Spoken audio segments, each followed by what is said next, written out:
In today's video, I'm going to teach you how to post your template on Capcut. If you've built an edit you want others to reuse, the Capcut web editor lets you turn it into a template that people can open and swap with their own clips.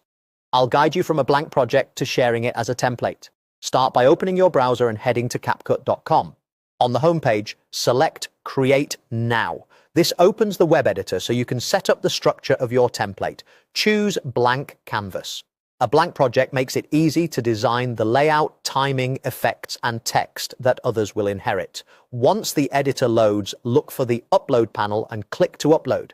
Bring in a few example media files, short clips, images, and any music so you can build and preview the flow of the template. Next, place your media on the video timeline. Clicking the timeline lets you drop your assets in, trim their ends, and arrange the order. Keep things tidy and intentional. Leave clean cut points, use consistent pacing, and consider where users will likely replace footage. If you add text or graphics, make sure they're clearly labeled and easy to edit later.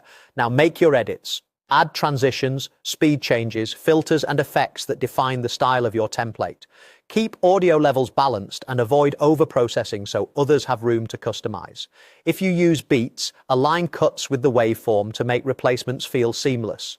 As you refine, play the preview frequently to check timing and make sure every element updates correctly when media is swapped.